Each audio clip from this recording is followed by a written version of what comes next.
नमस्कार दोस्तों, मैं हूं मयूर परीख। भारत और अमेरिका के बीच में व्यापारिक समझौता यानी कि ट्रेड डील अपने आखिरी दौर में है। चर्चा सकारात्मक चल रही है, ऐसा कई जगहों पर अखबारों में और ऑनलाइन छपा हुआ है। लेकिन मुद्दा बना हुआ है ब्लड मिल्क का, यानी कि खून से सना हुआ दूध। अब आप सोचेंगे, एक खून से सना हुआ दूध, ऐसा तो शब्द ही शायद आपने पहली बार सुना हो। तो आखिर ब्लड मिल्क ये भारत और यूएस के बीच में तनातनी का मुद्दा क्यों बना हुआ है, आज के वीडियो में मैं आपको डिटेल में बताऊंगा। दोस्तों, बात कुछ ऐसी है कि अमेरिका चाहता है कि भारत के जो डेयरी सेक्टर है उसमें उसे जगह मिले। भारत का डेयरी सेक्टर बहुत बड़ा है और एक अनुमान के मुताबिक अगर यूएस के डेयरी प्रोडक्ट यानी कि दूध, चीज, मक्खन इत्यादि दूध से बनने वाली चीजें भारत के बाजार में आ जाए तो वो लगभग 1 लाख करोड़ का व्यापार कर सकती है। एक रिसर्च रिपोर्ट बनाई है एक प्राइवेट निजी कंपनी ने, जिसने अपनी रिपोर्ट में ये खुलासा किया है और कई सारे अखबारों ने और ऑनलाइन मीडिया ने इस रिपोर्ट को छापा है। मुद्दा 1 लाख करोड़ रुपए का नहीं है, क्योंकि भारत और अमेरिका साल 2030 तक $500 बिलियन का व्यापार करना चाहते हैं। और अगर भारत और अमेरिका ज्यादा व्यापार करना चाहते हैं तो ज्यादा चीजें आएंगी भी और जाएंगी भी। ऐसे में 1 लाख करोड़ कोई इतना बड़ा मुद्दा नहीं बन सकता। लेकिन मुद्दा बना हुआ है धार्मिक भावनाएं। भारत के ग्रामीण से लेके शहर से लेके प्रधानमंत्री और राष्ट्रपति तक जो मुद्दा सभी के जीवन को टच करता है वो सांस्कृतिक धार्मिक मुद्दा अब ट्रेड डील के बीच में कांटे की तरह खड़ा हुआ है। दरअसल अमेरिका में गाय जो दूध देती है उसे ब्लड मिल्क कई बार कहा जाता है, यानी कि खून से सना हुआ दूध। और इसकी सबसे बड़ी बात यह है कि अपने आप को हाईटेक कहने वाला अमेरिका, साइंटिफिक अप्रोच रखने वाला अमेरिका, गायों में शारीरिक विकास और दूध का प्रोडक्शन बढ़े इसलिए उन्हें नॉनवेज फूड प्रोडक्ट देते हैं। आपने सही सुना, उन्हें नॉनवेज फूड प्रोडक्ट गाय को, भैंस को इत्यादि को देते हैं।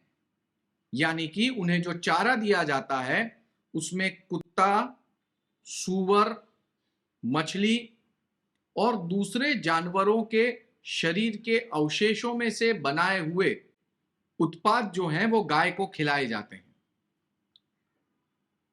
टेक्नोलॉजिकली ये बात अमेरिका कहता है कि हमने प्रूव कर दिया है कि इस तरह का खाना गाय को खिलाने से दूध अधिक निकलता है।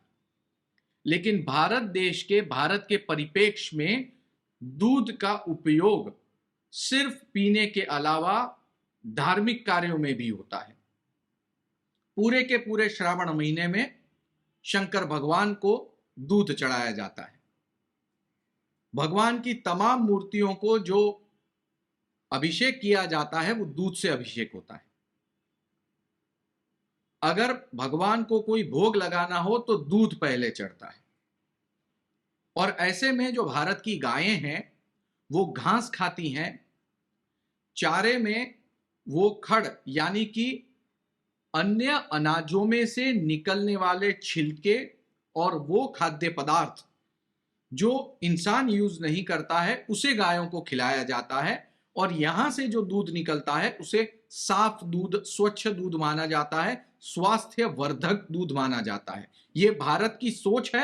और भारत के जो वैज्ञानिक हैं, एंशियंट वैज्ञानिक यानी कि पुरातन काल से जो वैज्ञानिक हैं, उन सभीयों ने जिस तरीके से गाय का पालन पोषण करने का एक मैनुअल बनाया है उसी के हिसाब से आज पूरे देश में गाय का दूध बनाया जाता है। ये बात अलग है कि कई सारी कंप्लेंट्स इन दिनों आ रही हैं कि ज्यादा दूध निकालने के लिए गाय को इंजेक्शन दिए जा रहे हैं हार्मोन्स के, जिसकी वजह से दूध की गुणवत्ता बुरी हुई है।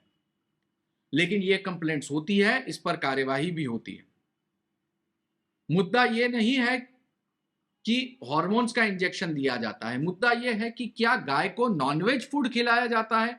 अमेरिका में हां खिलाया जाता है, भारत में नहीं खिलाया जाता, और दूध का धार्मिक उपयोग भी है। इन्हीं सारी चीजों की वजह से भारत सरकार ने विदेश से आने वाले दूध के ऊपर कई किस्म के टैक्सेस लगा रखे हैं, जैसे कि चीज पर 30% टैक्स, बटर पर 40% टैक्स, मिल्क प्रोडक्शन पर, मिल्क पाउडर पर 60% टैक्स। इन टैक्सों की वजह से भारत का जो दूध का व्यापार है वो तेजी से चलता है, विदेश से आने वाली चीजें महंगी होती हैं और भारत में उसका अधिकांश उपयोग नहीं होता। अगर ट्रेड डील हुई तो ये सारे के सारे रेट जो हैं वो कम हो जाएंगे, और ऐसे में भारतीय भोले भाले लोग ये पता नहीं कर पाएंगे कि वो आर्य का दूध खरीदें, गोकुल दूध खरीदें, महानंदा का दूध खरीदें, या फिर अमूल का दूध खरीदें, या फिर किसी विदेश से आने वाली कंपनी जिसने भारतीय नाम लगा के खुद का लेबल इंडियन किया होगा वो दूध खरीदें, क्योंकि पैसा ये मुद्दा बनेगा। जो चीजें सस्ती होंगी, संभावना है कि जिसके पास कम पैसे हों वो चीज खरीदे, क्योंकि उसे उस पोषण की आवश्यकता है। ऐसे में भारत के जो पारंपरिक मूल्य हैं उसका हनन होगा, और इसीलिए ब्लड मिल्क ये मुद्दा बना हुआ है। दोस्तों, व्यापारिक विषय है, इसलिए कुछ ना कुछ व्यापारिक बातें भी आपको बताना जरूरी है। भारत में डेयरी उद्योग के साथ सीधे सीधे तौर पर लगभग 1,40,00,000 लोग जुड़े हुए हैं, और पशुपालन व्यवसाय और अन्य व्यवसाय के साथ डेयरी का व्यवसाय करने वाले 8 करोड़ लोग हैं। अगर 8 करोड़ लोगों की रोजी रोटी के साथ जुड़ा हुआ यह सवाल हो और ब्लड मिल्क का विषय हो तो वाकई में यह एक गंभीर मामला बन जाता है। और चूंकि यह मामला गंभीर है, इसीलिए डेयरी प्रोडक्ट्स इसे लेकर भारत और अमेरिका के बीच में सहमति नहीं बन पा रही है। सबसे आखिरी ऑप्शन भारत ने अमेरिका को यह दिया है कि आप उसी डेयरी उत्पादन हमें सप्लाई करेंगे जिनके पास गाय को भारतीय रूप से या फिर प्योरली वेजिटेरियन फूड पे पालने के बाद जो मिल्क एक्सट्रैक्ट किया गया हो, वही मिल्क और उसके साथ बनाई हुई चीजें इंडिया को एक्सपोर्ट हो। इस पर भारत ने सहमति जताई है।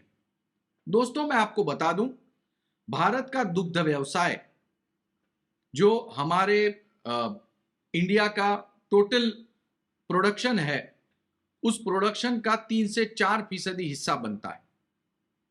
यानी कि मैं कैश फ्लो की बात कर रहा हूं, जीडीपी की नहीं। वो डेयरी प्रोडक्ट के तहत आता है। ये मैं सिर्फ दुग्ध व्यवसाय और उसके साथ जुड़ी हुई चीजों की बात करता हूं। और इसीलिए ये जो पूरा का पूरा व्यवसाय है, उस व्यवसाय को लेकर भारत और अमेरिका के बीच में इस समय तनातनी बनी हुई है। आंकड़े कुछ इस तरह से हैं कि ग्रॉस वैल्यू एडेड, यानी कि national gross value added GVA है, उसका 2.5 से 3% जितना कंट्रीब्यूशन जो है वो दुग्ध व्यवसाय करता है, और लगभग 7.5 से 9 लाख करोड़ का इसका सालाना व्यापार है भारत में। और बड़े पैमाने पर भारत ये सारी चीजें विश्व में एक्सपोर्ट भी करता है।